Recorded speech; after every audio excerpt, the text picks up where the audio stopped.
Hi guys. So a lot of people ask me the question as to, what are the things that I would have done differently, or what are the things that I've learned as I've scaled and built my business. And I think some of the commonly made mistakes by most entrepreneurs or small businesses, sometimes startups, are I think we tend to sometimes under-invest in certain areas.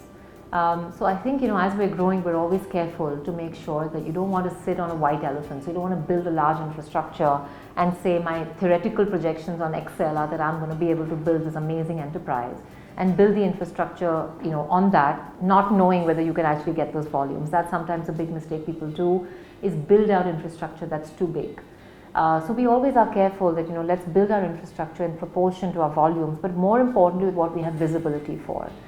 So going from a 500 square feet office, which is what you should start with when you're a startup, to then jumping to a 3,000 square feet office when you've gotten visibility of your business model, of your profitability, you can pay the rent without worrying, you're not taking it out of your savings, then taking a jump from 3,000 to maybe 10,000, 10 to maybe 20. As you can see, you do it incrementally and with the vision of what your capacity may be for the next 3 to 5 years. What you can't do is build out something today, what you think will be your capacity in production, 10 years later. So I think that's one thing, invest and do capital allocation as you grow. And I think really building a good quality team early days actually means that you're actually building the plane with the right engineering from day one. Because early on, if you get those kind of people, they set processes, systems, protocols right early on. That means you don't have to struggle later. I think the third mistake sometimes we do is on our capital structure. Often we sometimes take too much debt, we take too much equity, we dilute too early. You want to make sure that early days when you're still proving your business model and you're still proving your profitability to yourself and to outside investors, you don't saddle yourself with a lot of debt. You want to somewhere de-risk yourself, take a little bit of equity, but you don't want to take so much equity that you're losing majority, and therefore you may not even be in control of your business and you may not have enough voice and influence on the board. So you want to make sure that you are staying in a majority situation till the time you want to be captain of the ship, until you want to be the master of your destiny. And only at a much later stage, when you feel you've gotten much bigger and larger, if at that point you want to dilute and go to a minority situation, that's fine, but if you have a clear plan for how you're going to exit that business. So I think the capital structure, the cap table is a very important piece of thinking about your scaling long term. I think fourth is a lot of the time people feel that they have certain skills that other people, and certain weaknesses that, their partners or their friends may have. And often they say, hey, why don't you and I and some other third person get together and create a partnership?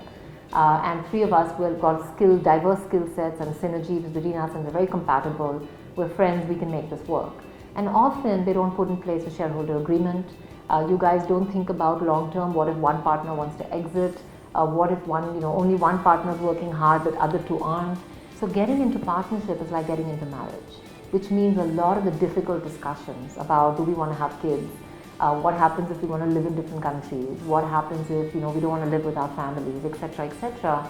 The same conversations need to be done in partnerships early on, and there always has to be an exit for everybody, because sometimes even though you may anticipate something day 1, day 5 or year 5, something may look very different, and you don't want to be trapped. You don't want to be caught in a situation that you just can't get out of. So always have an out, have an exit, and that's very essential in any business partnership.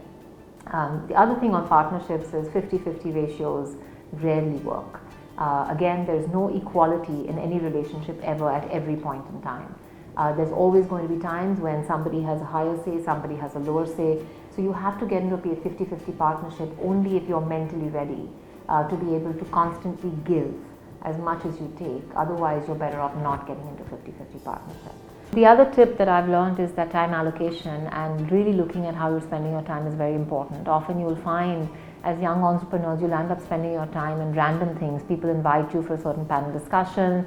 You spend your time too much with investors. You'll end up spending your time doing administrative things which may not be that useful for your business. Go back to your month, look at your schedule and see what my time allocation has been. How much time have I spent with customers? How much time have I spent in operations?